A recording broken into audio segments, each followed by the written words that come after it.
The sky has never been the same since the day it broke. Once it was just air and clouds and color.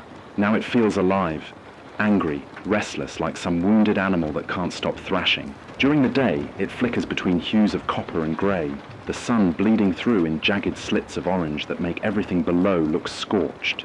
At night, the horizon glows faintly, even without fire, as if the earth itself has memorized the burn.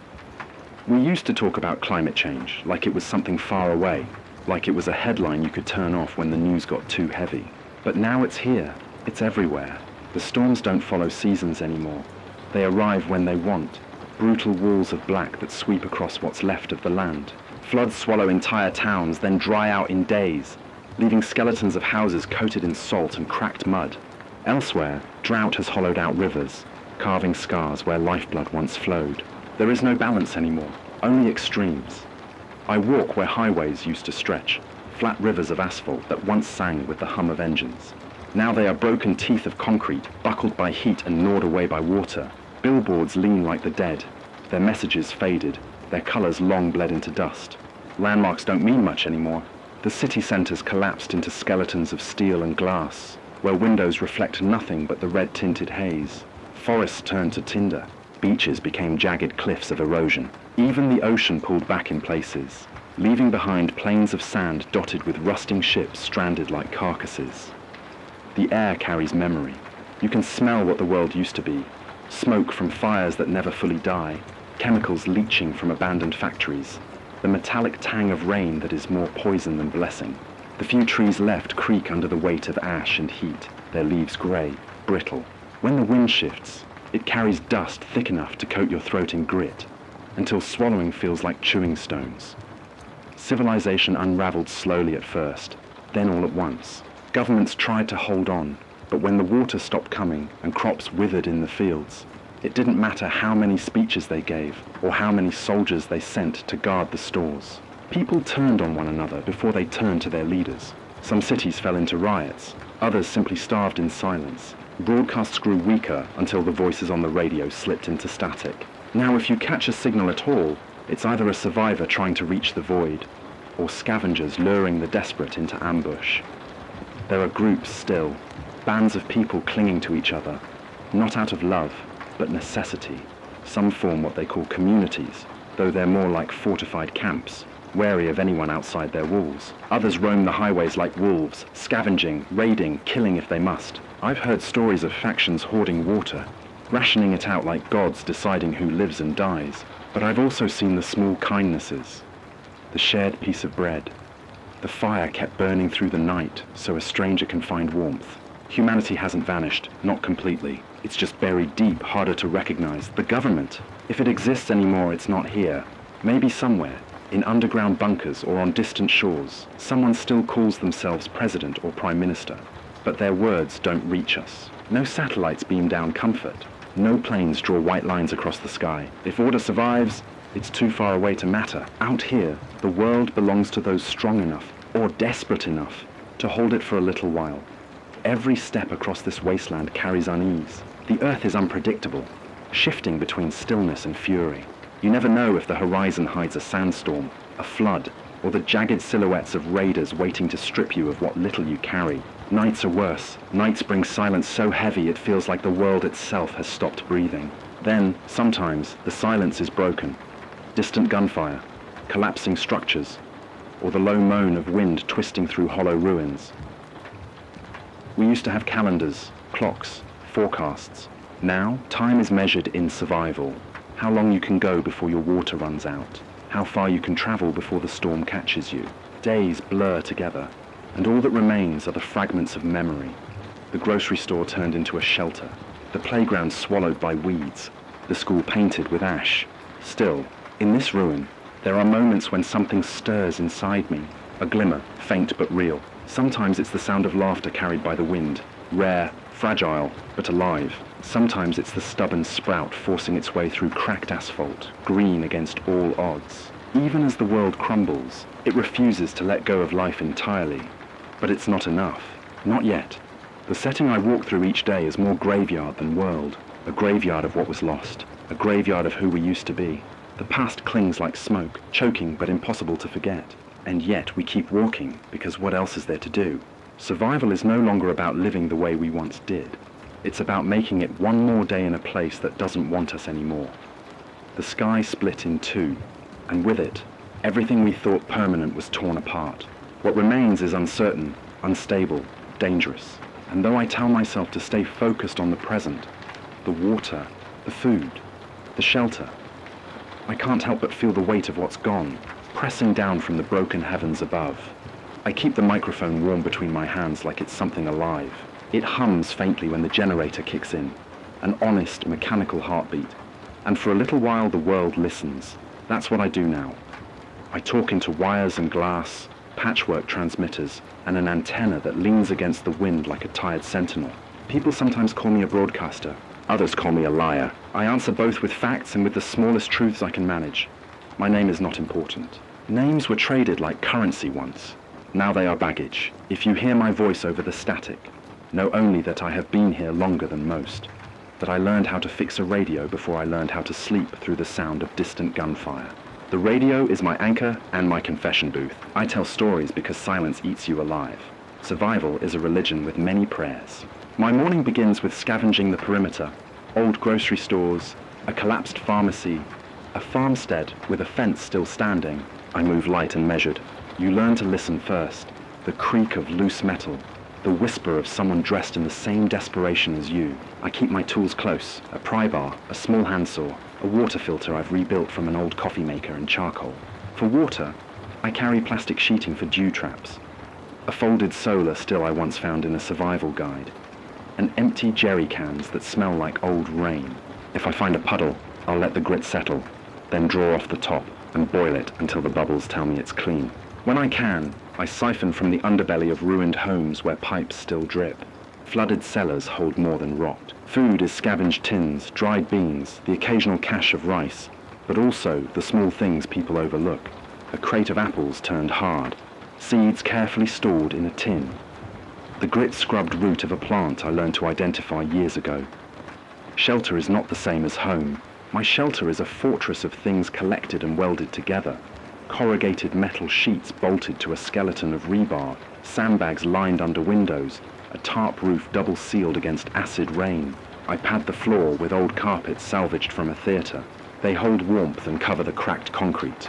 I keep my transmitter in the center on a wooden pallet. Elevation helps the signal and keeps the damp at bay. The generator sits outside, shielded by barrels and mufflers, so its noise won't announce us to every hungry ear in the dark. At night I sleep with a crowbar within arm's reach. I wake to the taste of copper sometimes, a phantom of panic from the day the sky split open. I remember names against my better instincts. There was Nora. She had a laugh that made people forget the ration lines. There was Amir, who taught the children how to read maps. I lost them both to a fever that came with the spring floods. I can still feel the weight of their bodies being lowered into a shallow grave, where the water sometimes returns to steal them back. Loss is a kind of currency here. Pay enough and you become numb. Pay too little and grief eats your bones. I have paid, and I still wake with the sting of their absence, like a physical thing. What keeps me going isn't a heroic notion of saving the world. I survive because I owe it to the people who believed in me, and because the radio needs a voice. It's smaller than that. My drive is the human need to reach another human and say, "You are not alone." I have heard that voice reply, hoarse and hesitant, from towns 2 valleys over. I have guided lost caravans to water sources I marked on a salvaged map. Once, a little girl found me by following the crackling in the air. She clutched a stuffed rabbit with one eye and had at least 2 months' worth of dirt under every fingernail. I felt something like responsibility bloom in my chest. I cooked her canned peaches and told her about stars until she slept. She reminded me how fragile the act of caring is, and how vital. The job keeps me technical as well as tender. Broadcasts are not only stories, they are signals and information. I scan frequencies at night, patching into opportunistic networks. Relaying weather patterns I can still read from barometers and wind. I chart the rivers where they run, the roads that host fewer scavengers, the patterns of the raiders who travel in clusters like wolves. When they strike, how they move, which camps they avoid.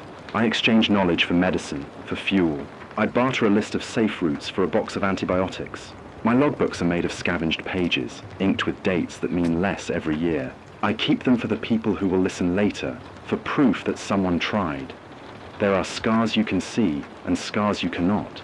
My forearm bears a long white line, a healed gash from a scavenging run gone wrong. The memory of the pain was worse than the mark. Nights are worse, quiet and rewired with memory. I sometimes dream I can hear the old city. Traffic, distant laughter, the almost too loud clink of glasses. Waking is an act of violence, but there is resilience braided into each small ritual I keep. Tightening bolts until the antenna holds through a storm. Rationing sugar the way a priest measures incense. Teaching a child to sterilize water with a strip of sunlight. People think resilience is stoicism. It is not. Resilience is the stubbornness to be soft when the world asks you to harden. I have watched men cry into their soup and women laugh with obscene joy at a single warm bath.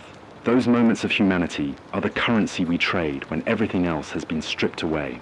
They repay the bleakness with something like purpose.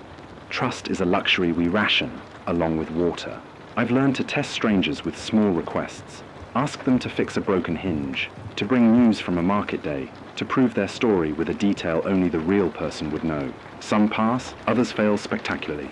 There are times I have opened my gates and let in thieves who came bearing children, or let fall men who promised safe passage and left blood in the doorway. Each mistake is a lesson cut into the ledger of who I am. Guilt is another companion. I survived an evacuation when others didn't because I knew the secret of a culvert that would bear weight in a flood. I told myself I would come back for my neighbor, but I never did. He came later, blamed me, and I understood. The radio helps me confess without unburdening one person to another. It lets me speak to the collective conscience as if the air itself could carry absolution. Maybe it can't. Maybe none of that will change what happened. Still, speaking keeps the lethal quiet at bay. Often, I am asked if I plan to leave, to find somewhere greener, someone who still holds a semblance of governance. The answer is complicated and small. I will go if the route is safe, and if there is reason to believe people will listen when I reach them. Leaving a post is like abandoning a fire. Fires die when you walk away. For now, I tend this flame because it summons those who need it. It tells children there are radios and maps and adults who will trade their last tin of peaches for a lesson in how to purify water. There is also the stubborn scientist in me, a memory of a time when I worked in a lab, when data meant models and solutions. I take readings from the soil, note pH levels from puddles, track the migration of birds. Science in this world is no longer theoretical, it is practical and savage. I use it to predict where the rain might fall, to advise on crops that resist salt, to jury-rig pumps that pressurize water with bicycle parts and old car batteries. It is imperfect and sometimes it fails, but it fails less often than superstition. At the edge of every day, I talk into the microphone and hope. I hope my voice stitches people into something like community, that someone out there hears a route and follows it, that a medic reads my plea and arrives with a bandage. I tell them what I know and what I do not. I read names into the air as if they were small lanterns. Nora, Amir, the little girl with the rabbit, so no one else forgets. The radio keeps stories alive the same way a hearth keeps embers. They glow, they seed warmth, and from them maybe something grows. This is not a heroic chronicle. I am not a savior, only a witness with a toolbox. I speak because silence is a disease here. I survive because the work is small and constant. Scavenge, purify, mend, broadcast. I keep a log of coordinates and a list of favors to redeem. I keep memories like relics and hope like a stubborn plant breaking through concrete. When the sky split in two, it tore more than clouds. It tore the fabric we called civilization, but sometimes, through the static, through the storms, I hear the sound of other voices answering. They are ragged, careful, maybe even afraid, but they answer. And when they do, I'm reminded that survival is not just keeping breath in your chest. It's reaching across the noise and making sure another human knows they are heard. They told us the world would end in one slow, polite way. A slow rise of sea level, a steady creep of temperature charts. That wasn't how it happened. The sky split in two and the rules tore with it. One year we were bone dry, and the next the rivers came back angry, fed by storms that outmatched any model we had left.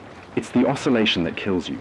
Drought stitched to deluge, heat waves that melt your patience, and storms that steal whatever you've managed to hold on to. For the last 3 summers, the land has gone blind with sun, the ground cracking into a pattern like a map of something that had been alive once. We measure the drought with ruined wells. Wells that used to slurp and sigh now cough up sand. The groundwater table has dropped so low that pumps run for hours and only give a trickle of brown that tastes like old pennies. Then, when you think the worst is behind you, the sky lets loose. A wall of water arrives, rain so violent it shreds tents, lifts roofs, and drags bodies like driftwood. The storms bring their own poison. Acidic sheets from chemical runoff, sediment laced with metals from collapsed infrastructure, algal toxins from warmed ponds. We don't get steady rain to refill aquifers anymore. We get spikes that run off the scorched soil and leave nothing to soak in. Science used to be somebody else's job. Now it's a tool I keep next to my radio like spare batteries. What I've learned, what I tell whoever will listen over the air, is ugly and simple. The jet stream has loosened its reins. The polar regions warmed faster than the rest of the planet. And the air currents that once marched in tidy bands wobble like a drunken line. That wobble drags weather systems out of place. Pockets of heat that grind for months, and atmospheric rivers that dump months of water in a day.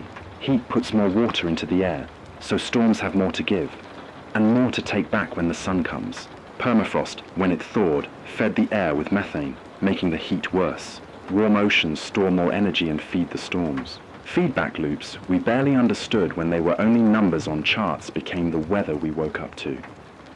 The environment didn't just change. Many of the systems we relied on collapsed. Rivers that carved valleys now crawl like old men, clogged with silt. Coastal aquifers succumbed to saltwater intrusion. Wells that used to be fresh began to taste of brine. Soil salinization became a thief in the night. Irrigation without adequate drainage raises salts to the surface until crops choke. The farms that once fed cities now stand as white fields where once green rows grew. Salt crystals glitter on the leaves of dying plants. Fires took the wooded margins in some places, and where trees fell, the wind took the topsoil. No topsoil, no seeds. No seeds, no next season. Human society mirrored that collapse. Supply chains severed when ports flooded or highways split like bad pottery. The last of the centralized grocery warehouses stopped operating when the diesel ran out, and no one dared to drive convoys through the stretch where raiders lurked beneath overpasses. Hospitals shrank to clinics run out of caravans. There's no longer a nationwide grid to speak of, just pockets of power, a solar array on a hospital roof, an array of stolen panels on a fortified compound, a jury-rigged windmill someone welded from an old farm pump. Governments existed in the form of messages on frequencies, pronouncements that meant less than the rumor of a working filtration plant 3 valleys over. Survival grows harder every day because the resources we once assumed were infinite are now small and precious. Clean water, diesel, replacement parts, antibiotics, fuel, and here I mean both fuel for generators and fuel for bodies, has become the currency that buys you movement. Without fuel, you cannot run a pump. Without a pump, you cannot pressurize water to treat it. Without treated water, disease spreads. Medicine has become rarer than gold. I barter atmospheric readings and safe route coordinates for antibiotics and sutures. People die now from infections that in another age would have been simple operations. The limitations are tangible and unforgiving. My generator needs clean gasoline and a new carburetor gasket. The local junk pile that once would have had spare parts is picked clean. The batteries that store the sun are corroded at the terminals. We have tin cans and a few seeds, but no fertilizer, and the compost piles that used to feed the fields are thin because we are too busy keeping bodies alive to tend them.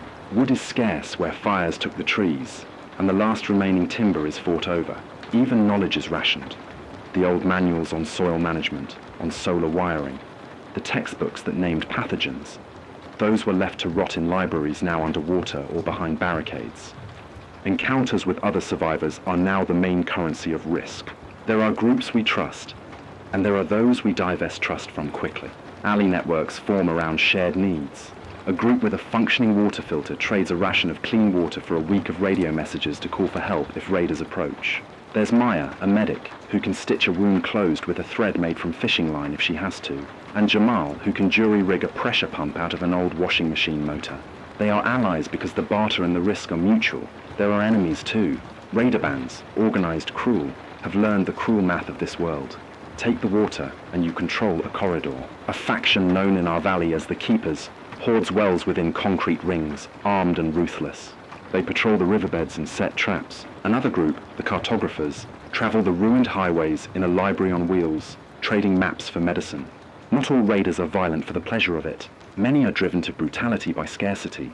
I've traded with men who once were bakers and now split open a stranger's can with the same hands that kneaded bread. Desperation makes new morals. We trade in stories of water sources the way old world sailors traded charts. Rumors spread and people move because of them. A whisper of an aquifer 3 days north will empty our camp as half the survivors pack to move, fearing both the hope and the hordes that follow it. That movement is dangerous. Supply caravans get picked off, the weak fall behind, and sometimes the source is a lie planted to thin out the competition. We learn to verify, ask for coordinates, for landmarks, for the time when the person last drank from it, before we burn our fuel to chase a rumor. Severe weather is no longer something we wait out indoors. It is an active adversary. A windstorm will peel shingles back like lids, will turn the skeletal frames of buildings into knives. Hail falls the size of fists and punctures water tanks. Sometimes the storm brings chemical rain from a collapsed plant upstream, and we are forced to don plastic sheeting and sip water through charcoal filters until the pH returns to something livable. Once we had warning systems. Now we have the barometer on my desk and the way the lizards behave. I can feel pressure changes in my bones these days. I read the wind and watched the humidity climb in the air like breath before a growl. Actionable measures, because I've learned that telling the truth without offering a practical path is cruelty. I share on air. When I say build a solar still, I mean it step by step. A shallow pit, a container for the collected water, a sheet of clear plastic sealed around the edges, a pebble to create a low point over the container so condensation runs into it. When I instruct on filtration, I describe layers, coarse sand, then fine sand, then charcoal from hardwood, then a final cloth. Let sediment settle first, draw water from the top, pass through the layered filter, then boil. If you have sunlight and clear plastic bottles, try solar disinfection. Fill clear bottles, lay in sunlight for 6 hours, longer if the sky is hazy. Boil when you can. If you have household bleach, unscented, 5 to 6% sodium hypochlorite. Add 2 drops per liter, mix, and wait 30 minutes. If the water smells faintly of chlorine, it's likely safe.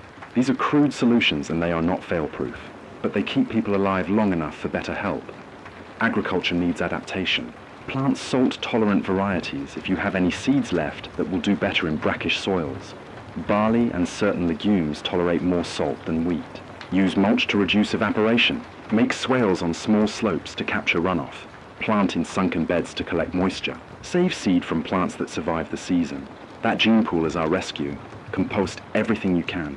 Human manure, treated carefully, or kitchen scraps, because biological fertility is rare. Use drip irrigation if you can engineer it from cut hose and small holes. It uses a fraction of water compared to flood irrigation.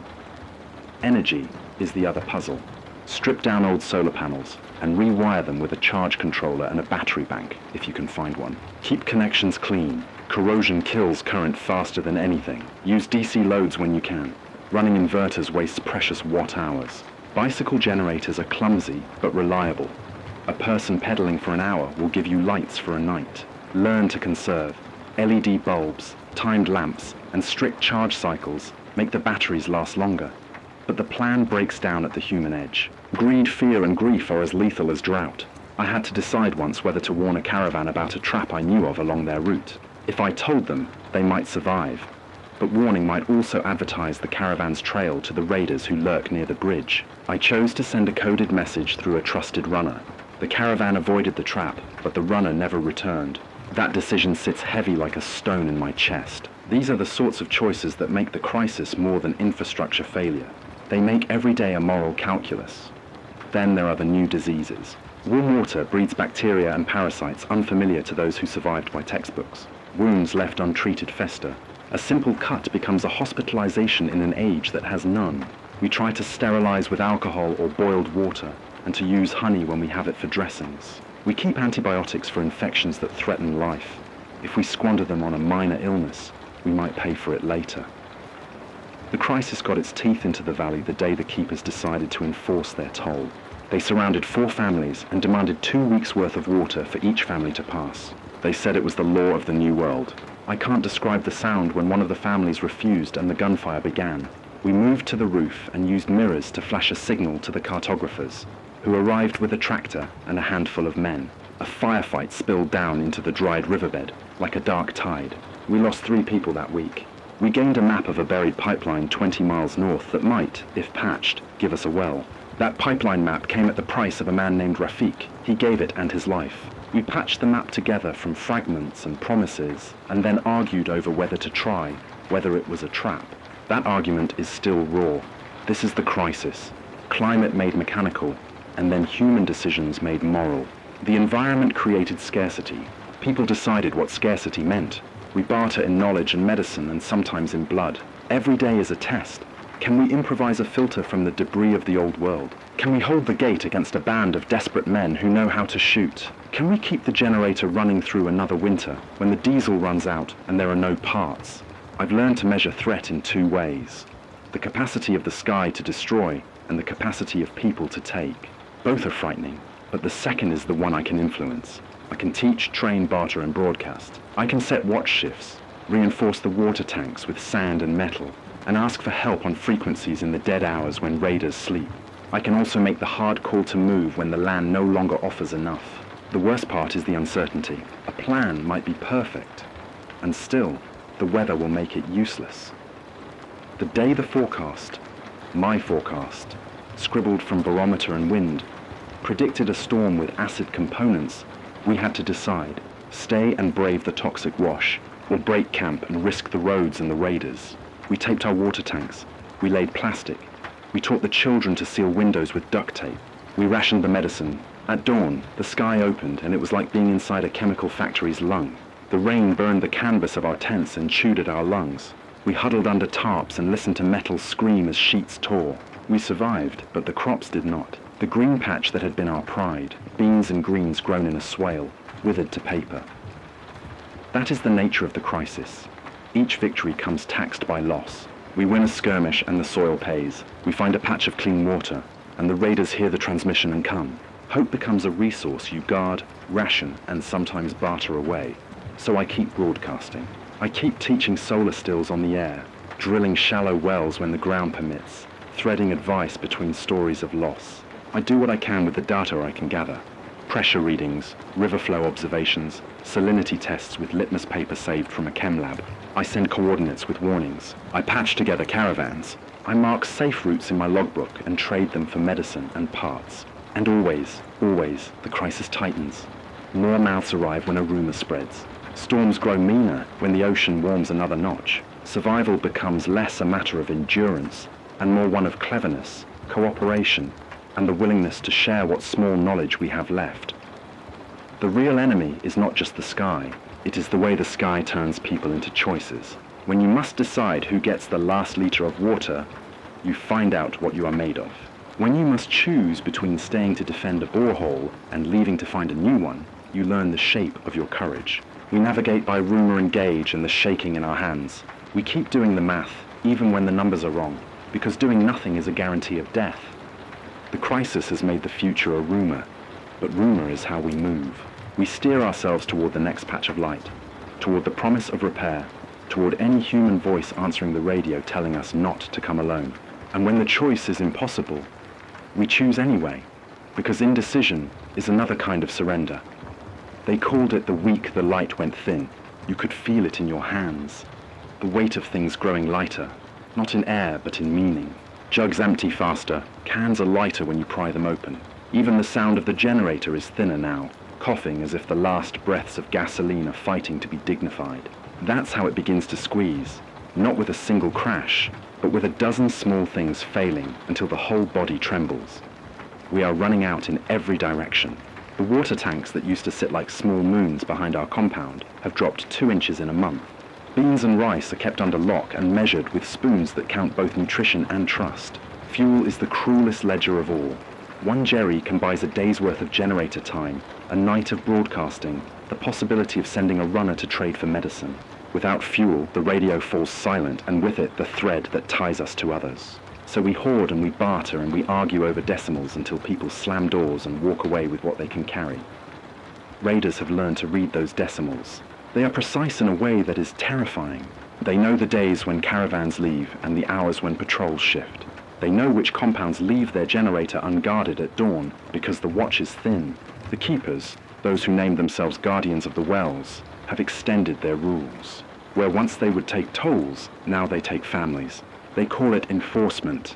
We call it theft with guns. The first time they came through our valley, we thought it was a rumor. The second time, they burned a barn to mark their passage. The third time, they left a childless woman with a bag of salt and a warning. Now, amid those losses, something else whispered into the static. A name, a rumor slick enough to sound like hope. The cartographers found a scrap of a map, a corner of paper inked with Blue Vault, 47.3N, 92.5W. Jamal's hands shook when he showed it to me, not with fear, but with a kind of feral brightness. If that coordinate was true, there might be a buried desalination plant, old world tech that could turn brackish water into a river. If true, it could change everything. I should have ignored it. Rumors kill as often as raiders do. They empty camps and leave trails that the greedy follow. But the voice that found me on the frequency that night was barely a whisper, and the person who spoke had Jamal's confidence in their cadence. We call ourselves the Hydrists, they said. We fix the old machines. We have a pump and a membrane in a vault north. The voice sounded like someone practicing the word salvation. It said they needed diesel and parts, and that they would share output for protection. They gave a time and a place to verify. A burned radio tower 3 valleys up, with a marker carved into the stone. Maya said not to trust it. Maya, who can stitch a hand back into usefulness with fishing line and a prayer, has a way of looking at rumors like they were wounds.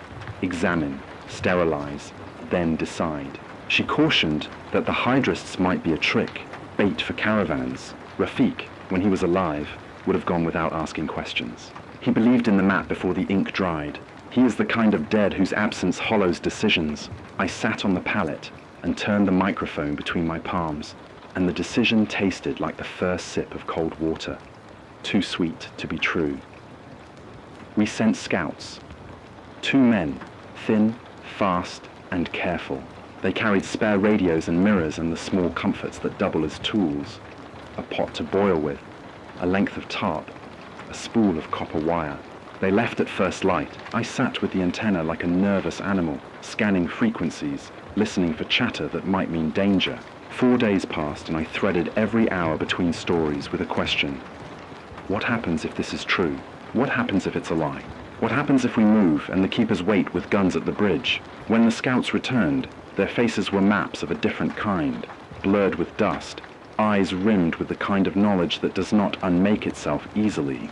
They did not bring the blueprints or the Hydrists. They brought a child with a fever and a burned band on his wrist, a marking of the keepers, and a story that fit into both hope and trap. There's a plant, one of them said, old beneath the hill. They've got pipes. It's not running. They told us there's a membrane. Jamal laughed at the word, said it's like a filter made of fine hair. They said the Hydrists would trade output for diesel. They said trade here. And? I asked. And the keepers were there too, the other said. A detachment. 2 trucks. They dug out vents and left a ring of salt to hide their tracks. People with rifles stood like fence posts. The Hydrists weren't there. You learn to pass a report for the gaps. Where there is too much noise, something is hidden. Where there is too little, something is broken. The scouts had heard rumors said between men over a fire, words wrapped in wish. But they had also seen the tents of people camped where the pipes went into the ground. People with children, people with hope in their eyes, like an infection you can catch, we argued. Some wanted to move immediately, to take everything on foot and muscle. Others whispered that it might be a trap to bring a caravan within range of a keeper's ambush. I could feel the old guilt settle in the bottom of my stomach. The same guilt that had stayed when I left a neighbor in a culvert. The radio gave us something else. Accountability. I put the choice on the air. We have a report, I said. Voice steady because the microphone demands steadiness. I'll verify. If you have fuel to spare and are willing to risk it, do not leave today. Wait for direct coordinates. That alone changed things. Men on the frequency who had already packed their carts put them down. A child's foot stopped halfway through a boot. The map had become a pivot. It was both a mercy and a torture. I had to live with the fact that my voice could alter the course of people's days, and maybe their deaths. As the days tightened, so did the weather. A dust front rolled in with the patience of a predator. Visibility dropped to a handspan. We watched the horizon and counted the hours until the wind would reveal itself. Tara, a woman who runs watch, tightened the sandbags around the tanks, fitting them like a bride. We ran low on tarps and used the ones we had to seal windows and roof seams. Children were told to stay indoors and to breathe through cloth. We rationed sugar until it felt like asking people to forgive a sin. The keepers struck during a dust storm, because that's when the world looks like a single sameness and masks movements. They moved along a dry creek bed and took from a caravan that had mistakenly thought the storm a hiding place. Gunshots spoke in short sentences, 2 men down, a child screaming. We used mirrors to flash an SOS at the cartographers, who responded with the heavy rumble of an engine they'd hoarded. They arrived, battered but loud, and with them came a trade, maps for a crate of antibiotics. That night, after the keepers left, we buried the dead. Maya wrapped them in sheets, and we lowered them into a shallow grave. The little boy with the fever, his name was Samir, took my hand for a while and asked if the world would get better. I had no answer except a lie that sounded like truth. Maybe. That lie was small comfort and dangerous promise. Rumors spread faster now. Hydrists, Dessel plant, Blue Vault. Where once the radio was a lifeline of practical advice, people began to clutch at the possibility of something miraculous. That panic cut both ways. It gathered people, yes, but it also called predators. The keepers learned of the hydrists from listeners who could not keep hope quiet. They moved like vultures toward any scent of water. We began to prepare not only for travel but for defense. Jamal built a decoy, a mock pump set up near the edge of our compound, complete with visible pipes and a speckled tarp. It was a lie for protection. Attackers take what appears easiest. We reinforced the real tanks with metal plating and built a false channel to send water away if someone tried to siphon it. Maya taught us triage drills at dawn, turning the compound into a place where everyone knew their role. Watch, fetch, patch, relay. Children learned how to tighten a bandage. Old men learned how to carry a stretch without breaking. Trust became negotiated like trade. Newcomers are asked to prove themselves with small tasks before we invite them into the inner circle. There was a man, thin, with a story about a wife stuck east, who we used to test a simple hinge. He fixed it and handed back an honest tool. That small honesty earned him a place to sleep and 2 bowls of soup.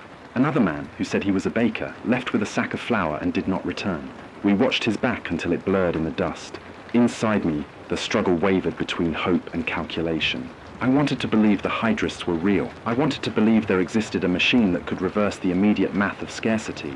If that were true, it would rewrite the ledger by which we measured lives. But the old scientist in me counted variables. Diesel, membrane integrity, maintenance expertise, security. I knew that a single membrane could be fouled by a silt load a storm could introduce in hours. A pump without power was a relic. The more I ran the numbers aloud on the radio, the more I realized how thin any miracle would be without cooperation, and how easily that cooperation could be strangled by greed. The cartographers surfaced another problem. The hydrists' coordinates lined up with an old industrial district. There were collapsed chemical plants there. The same place that might hold a desalination membrane could also hold toxic contingencies. The memory of the acid rain we lived through came back like a hand on the throat. Whoever repaired the plant would not only need diesel and expertise, they would need a plan to neutralize contamination. It was not a matter solely of finding a pump. It was a matter of knowing what the water would give back. We debated a strategy that smelled of compromise. Jamal argued for a small strike team to verify the site, 2 people to move light and fast, no caravans to advertise our route, and a second group to hold the comp when we returned. Maya wanted a medic stationed on the approach, with enough antibiotics for 2 weeks. I argued for broadcasting encrypted coordinates to any allied networks. Cartographers, the farms up north, the small compound by the old airport, and asking for volunteers only if they pledged to leave families behind if they could not protect them. The debate itself became a moral battlefield. Every plan had a cost. On the 3rd week, a courier came to the antenna with a message written on scrap metal. The hydrists had answered, not by voice but by a hammered sigil and a time to meet at the burned tower. They asked for diesel and a technician. The sigil was genuine enough to give us a tremor. It matched an old emblem Jamal had seen in university, an insignia used by water engineers before the fall.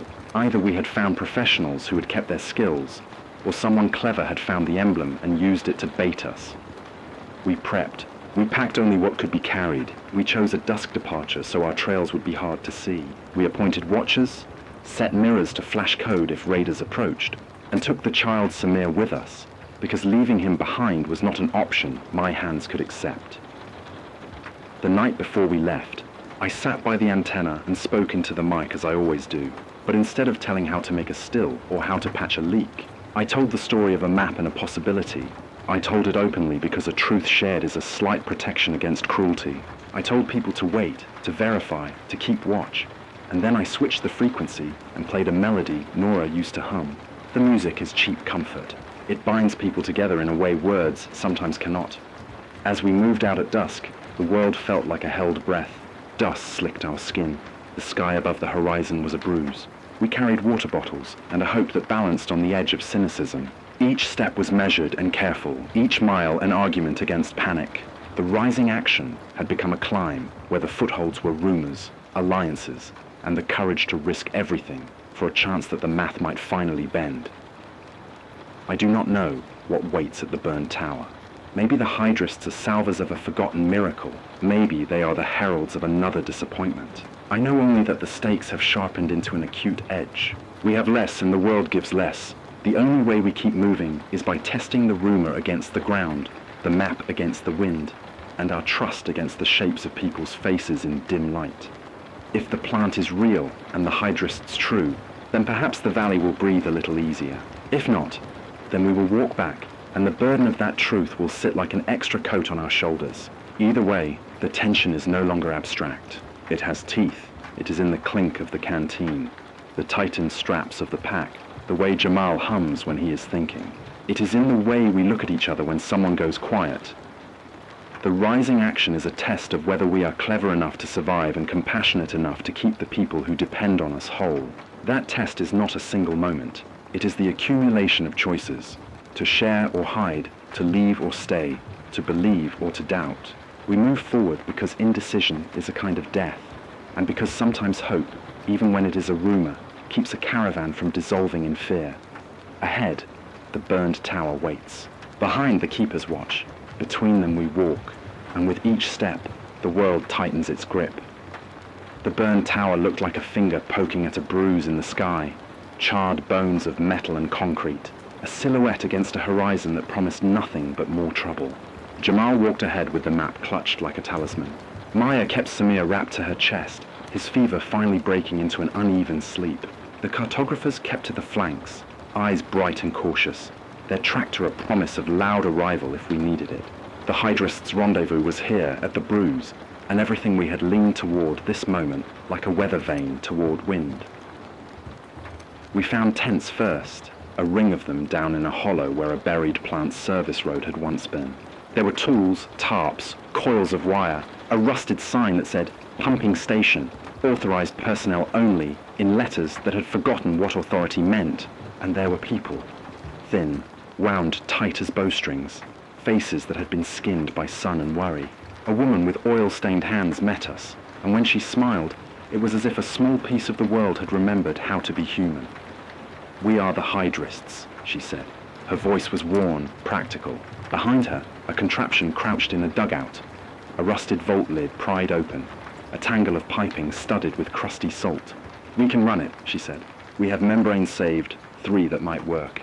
We have a pump. We do not have the power or the clean intake. We need diesel and a filtration setup to protect the membranes from silt. Give us fuel and parts, and we'll run a test cycle. If it clears, we can push out water." She explained the plant in the plain, patient language of someone who'd read the manual until the paper dissolved. This was a reverse osmosis system.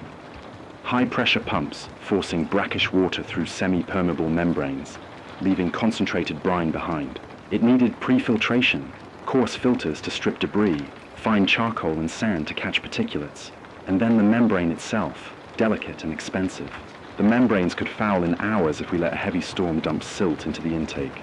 The plant would need at least a day of clean intake and stable pressure to flush and produce potable water. The first run would tell us if the membranes still lived. The second would tell us if the engine could take more. We had diesel. Not much, barely enough to turn my generator for a week if I rationed. I had chosen to carry the last jerry cans because I believed in the rumor. That choice felt good, and dangerous in my hands. An old familiar weight. The hydrists wanted diesel and a set of replacement filters. In return, they promised a share, a slow trickle to the valley, enough to keep the tanks from the hollow of collapse. It sounded like rescue. The only price they asked that sliced like glass was protection. Physical guards while the plant ran. We argued in low voices under the black tower. Maya listened, and then looked at me as if I were a question she'd been saving for years. "You can't give them all the diesel," she said. "Your radio, your generator, it keeps people alive here. You know that." "Without water, the radio is useless," I replied, because that was truth too. Machines need both fuel and water in this world. No one could broadcast through a cemetery. The decision had that old weight to it. Leave the fire to die and risk losing the only beacon people had, or feed the machine that might refill all our tanks and rewrite the ledger. I thought of Rafik, of the man who gave a map and paid with his life. I thought of the child with the rabbit, of Nora's laugh. I thought of the neighbor I had not returned for in the culvert. Guilt crowded in like a storm. In the end, the choice was not complicated, only terrible. We gave them the diesel. We set up the intake in a narrow channel where the riverbed still breathed. They rigged pre-filters from tarps and gravel, layered into drums and sealed with hope. Jamal and two hydrists worked the pump like men trying to coax a ghost into speech. I fed the generator, each turn of the key a small prayer, and felt the machine hum like life. The plant shuddered awake. Hoses drank, valves later, a hiss of pressure that made every hair stand. For a moment I believed in the mechanics I had only read and taught.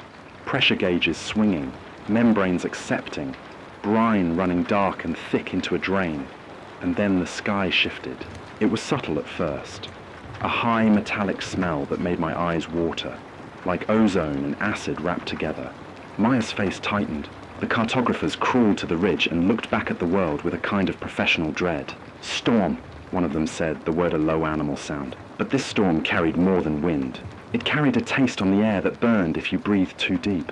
We had trained for acid fronts, plastic sheeting, sealed containers, quick covers.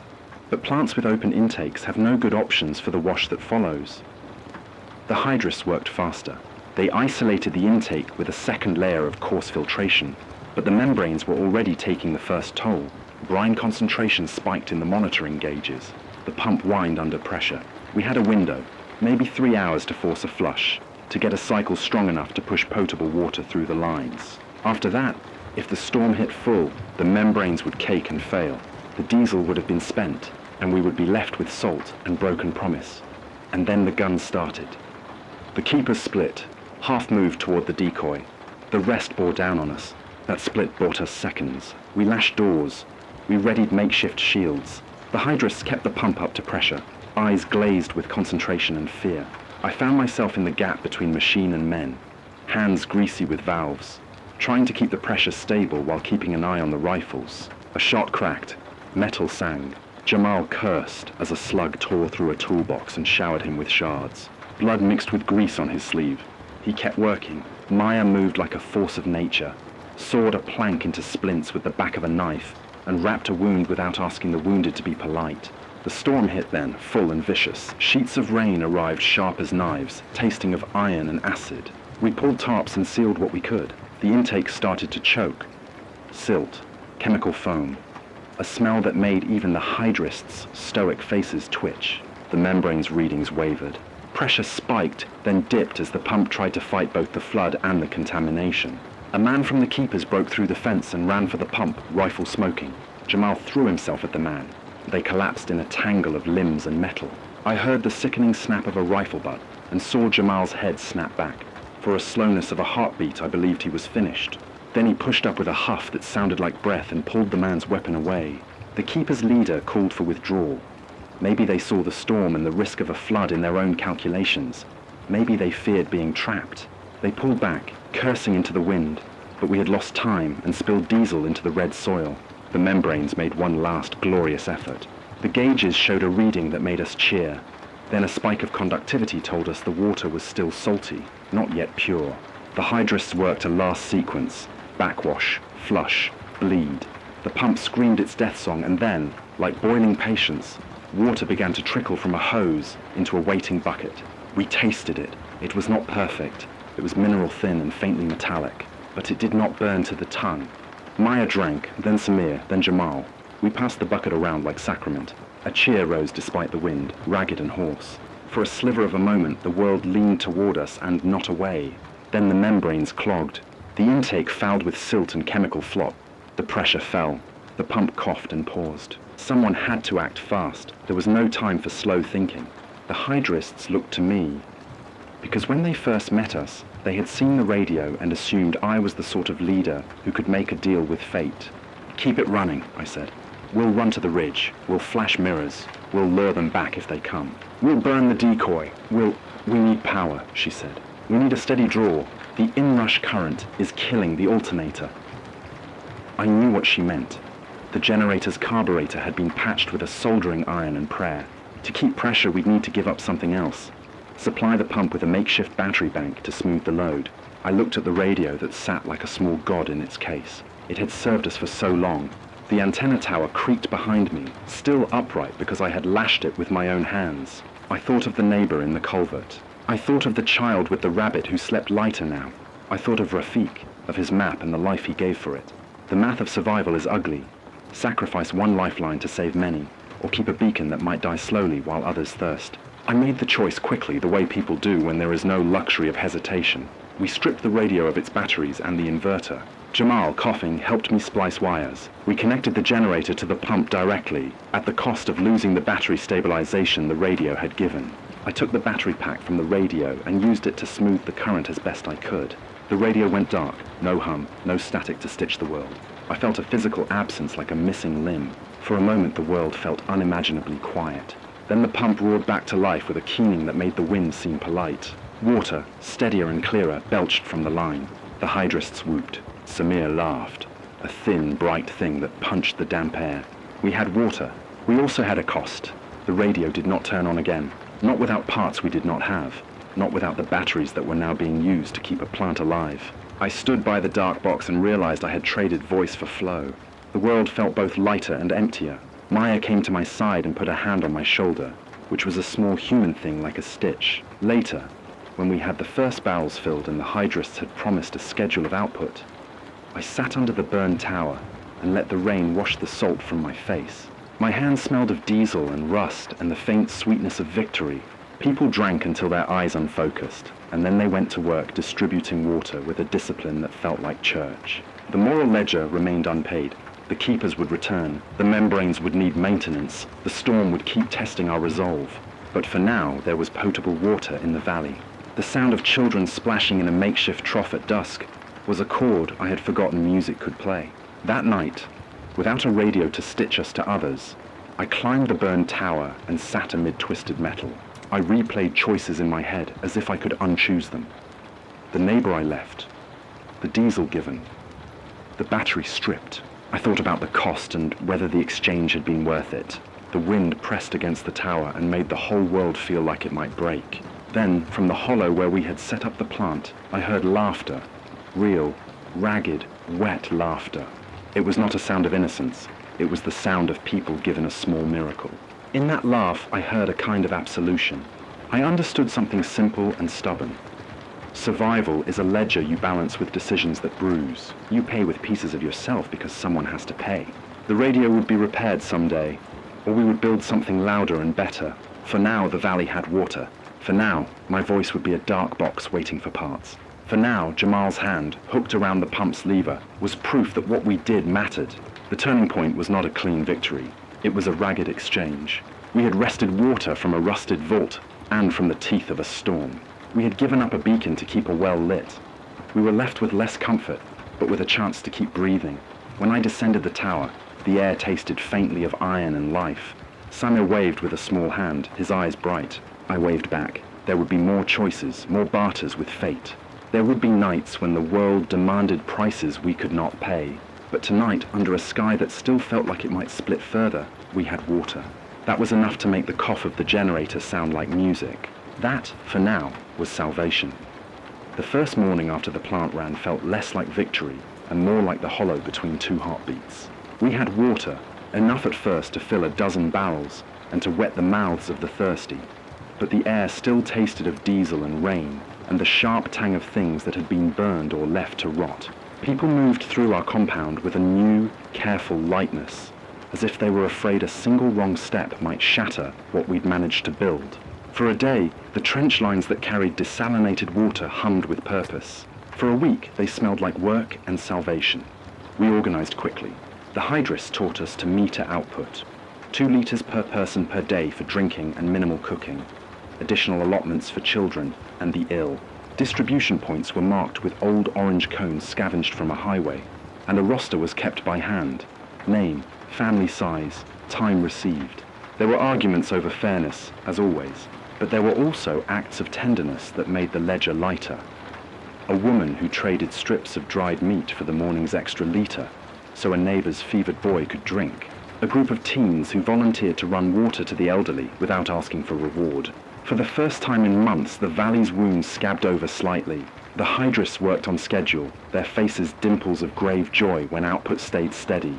They rotated the membranes, backwash tanks, and taught Jamal and 2 others how to do the delicate work of pressure cycling. It was meticulous, dirty, and dangerous. Metal teeth biting down on salt-clogged pipes, the risk of exposure to whatever chemical nastiness had leached into the riverbed for years. We built a brine channel to divert concentrate away from the fields, and Jamal argued fiercely for keeping any disposal downstream from where we planned to irrigate. Salt is a hidden killer in soil. You cannot force life where the earth will not accept it. The immediate environmental impact was modest and mixed. In the hollow where our intake sat, the river ran a little fuller than it had in months. Reed shoots that had been yellow and brittle straightened slightly as we kept the flow steady. A patch of low-lying greens, barley volunteer shoots and a cluster of hardy marsh herbs responded in a way that looked like gratitude, but elsewhere, the landscape held its scars stubbornly. The salt flats glittered under sun like funerary plates, and the topsoil remained thin. We could coax a patch of vegetables from beds that Jamal had amended with compost, but large-scale recovery was a distant dream. The desal plant was not a cure for the valley. It was a bandage. We paid costs in ways small and large. The radio remained a dead shell in its case. I would catch myself moving to the microphone by reflex, and then stop, remembering the dark and cold absence where my voice once lived. That hole altered the dynamic in ways I hadn't fully imagined. The radio had been my confession, my ledger, my conspiracy of hope and knowledge. Without it, I was suddenly local again. Not a voice across 3 valleys, but a man with 2 hands and a list. The people who had listened to my nightly instructions found other voices, Maya and Jamal took on public roles of teaching water hygiene and triage. But the network that connected our valley to others lay. Silent isolation was a risk. The keepers, who had tested us with gunfire and greed, retreated after that first clash, but their shadow extended like a rumor. They watched. The day after the plant produced its first dependable barrel, a patrol appeared on the ridge like a bad weather front. Their leader's scarred jaw was a reminder that control is a muscle that must be exercised. We negotiated. We bartered a schedule, 2 days of guarded output for a promise the keepers would not take the pumps by force. It was a brittle agreement, written in bartered salt and guarded with watch shifts. Jamal and I both knew how fragile it was. An unmet promise would be a match to dry tinder. There were human costs I could not balance in a ledger. Rafiq's grave remained fresh in my mind and in the cemetery near the river. His map had gotten us here. His dead hand had written a path we'd followed. A quiet sense of guilt lay in the corners of my eyes.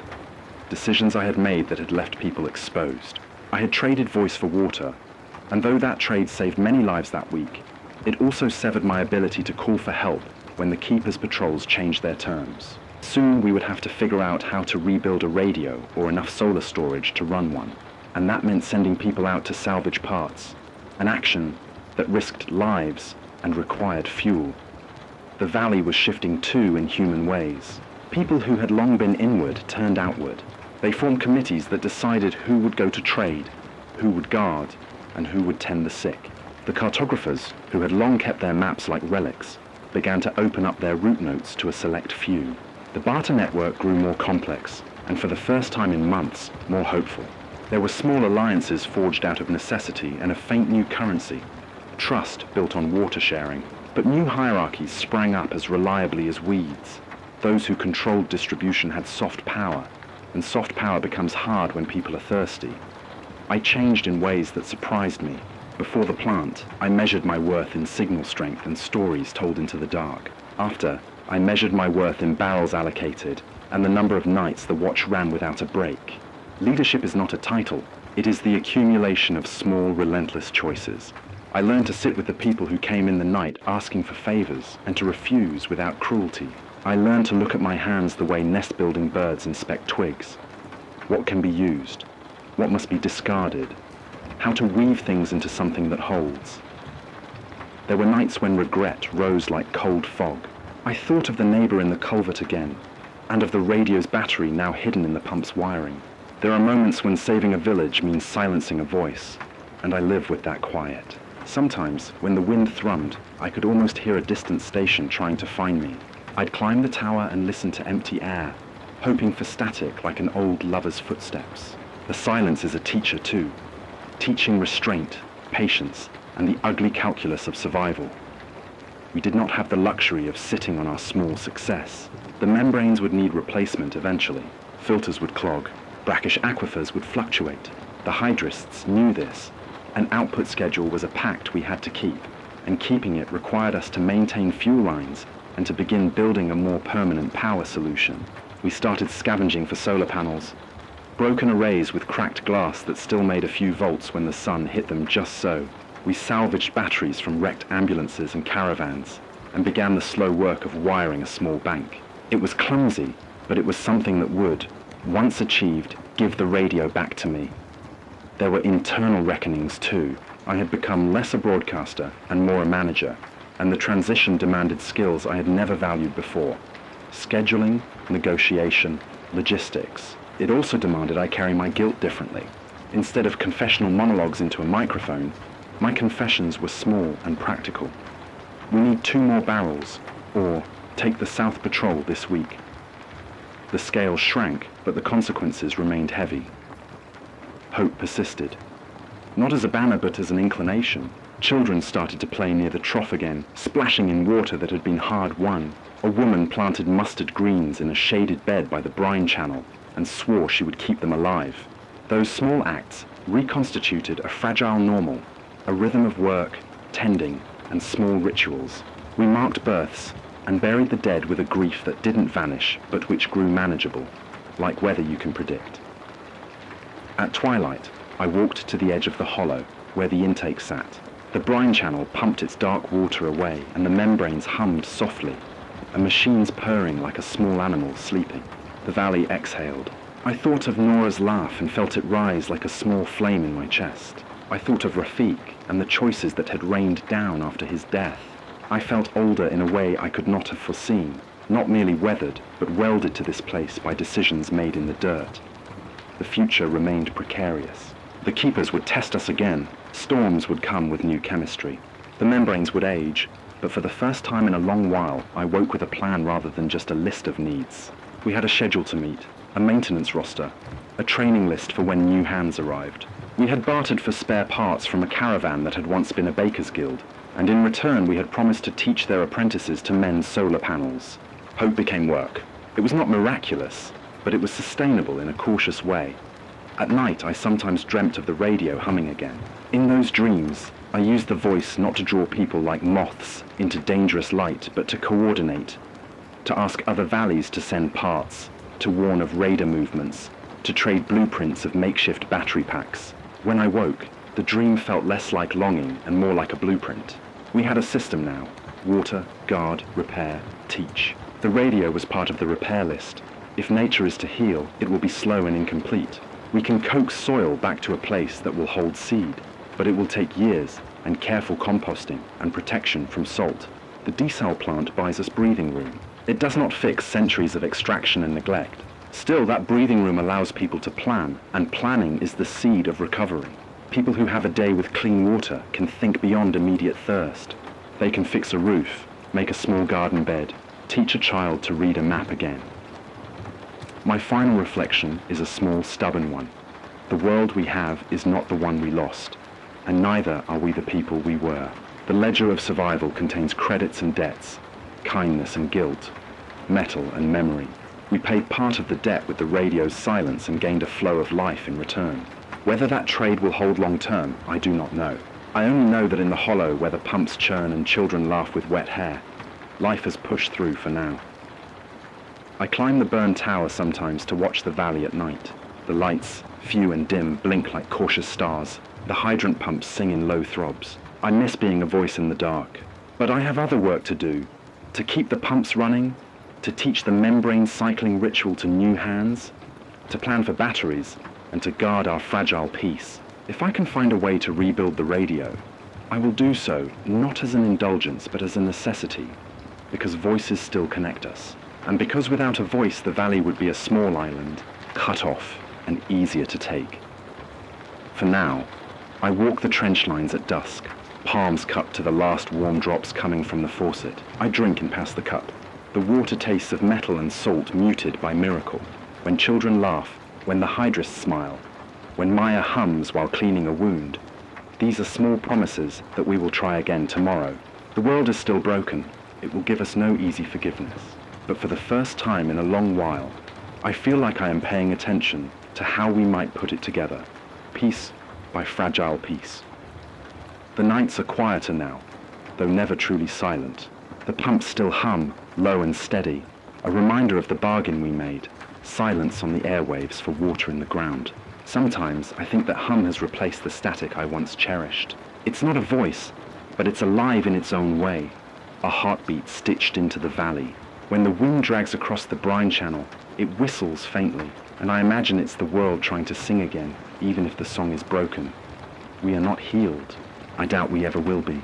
The land is still cracked, the soil still too thin to bear more than stubborn weeds and the occasional pulse of green. The storms still prowl, unpredictable, as if the sky itself has moods we will never decipher, and the keepers linger at the edges, a constant reminder that danger wears human faces as often as it does clouds. But in the midst of all that there is something. I won't call it hope, not outright. Hope feels too grand, too fragile a word to balance on this sharp edge of survival. What we have is smaller, more practical. A basin of water shared, a barrel that lasts one more week than we thought it would. A child laughing, their hair damp from a bucket bath. The sound of vegetables cracking as they're pulled from a bed of amended soil. These moments are sparks, not flames, but sparks are enough if you cup your hands carefully around them. I've come to accept that survival isn't a story with an ending.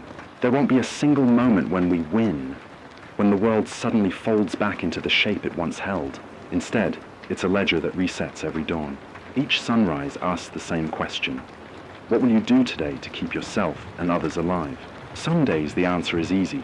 Others, it's heavy, like trying to move mountains with bare hands. But the question always comes, and answering it is what keeps us human.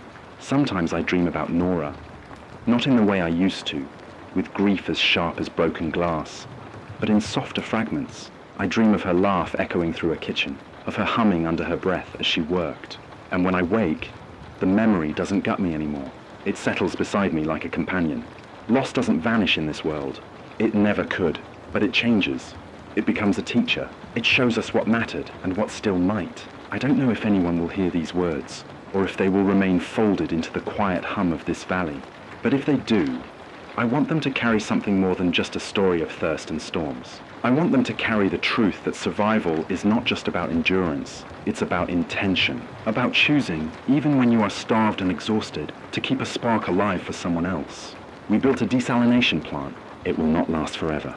Membranes clog, filters tear, pumps break. One day, maybe sooner than we'd like, it will fall silent. But the knowledge to build it remains. Jamal and Maya and the hydrists have written it down, drawn diagrams, taught children how the pressure cycles work.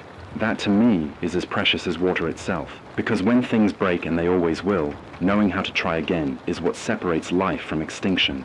If I could speak to those beyond this valley, I would say this. Don't look for salvation in a single act, or a single place, or a single person. Look for it in the rituals of survival, in the way hands learn to mend what's broken, in the way strangers can become allies, if only for a day, in the way a spark, however small, can be coaxed into light. I used to measure life in broadcasts, in how far my voice carried across the dead air. Now I measure it in buckets filled and mouths quenched. And though I still ache for that voice, for the intimacy of speaking into the dark, I understand that this is what matters now. Not being heard, but ensuring there are still people left to listen when the world is ready to speak again. The truth is, tomorrow may not come. The storms may roll back, the keepers may return in greater numbers, the pumps may seize and the brine channel overflow. Any of those things could end us. But the truth is also this: if tomorrow does come, then so will we. We will face it. We will answer its question, and that is all that survival is in the end, answering tomorrow. So here is my final message, if I can call it that. Stay alive, stay human. Let yourself grieve, but don't let grief hollow you out. Find the sparks, however faint, and guard them with everything you have. Share what you can, teach what you know, because one day someone will pick up the work where you left it, and in that continuity, we are immortal. I don't know what the world will look like in another year. I don't even know if the sky will stay above us, or finally decide to fall. But I know this: tonight I have water in my cup, food in my hand, and the sound of children laughing in the distance. That is enough. Enough to keep going. Enough to believe in another sunrise. The world as we knew it is gone, but we are not gone. Not yet. And as long as we are here, breathing and building, the story is not over. And maybe, just maybe, that is hope after all.